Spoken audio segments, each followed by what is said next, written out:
What is up? This is your LA in a minute, and with one of the busiest freeways in the region shutting down indefinitely due to a fire this week, lives have been upended as commuters search for alternative routes and thoroughfares.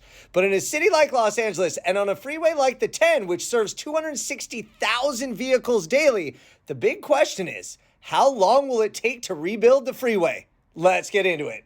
As a result of the fire that devastated the 10 freeway just south of downtown Los Angeles, traffic has been shut down for 2 miles indefinitely, diverting over 1 million vehicles each week. Investigators are searching for a cause for the fire, but more urgent for the city of Los Angeles is a quest to rebuild this vital section of freeway.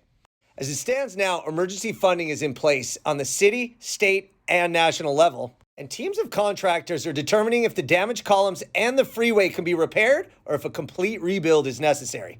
So there are no formal estimates for repair given as of yet, but this is not the first incident of this magnitude in Los Angeles or nationally, so there are some frames of reference we can use.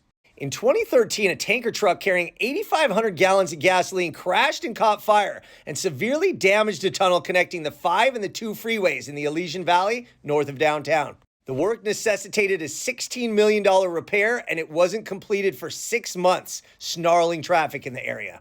And on January 17, 1994, the biggest disruption to Los Angeles freeways occurred. The Northridge earthquake. Parts of 1 highway and 6 freeways, among them the 5 and the 10, were closed after the earthquake collapsed overpasses and buckled freeways.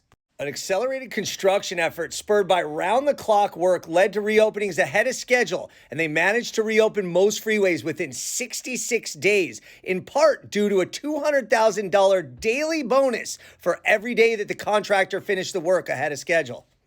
A very similar incident also occurred in Georgia in 2017 when a fire under an underpass lit combustible materials and caused a huge section of I-85, a major thoroughfare, to be severely damaged.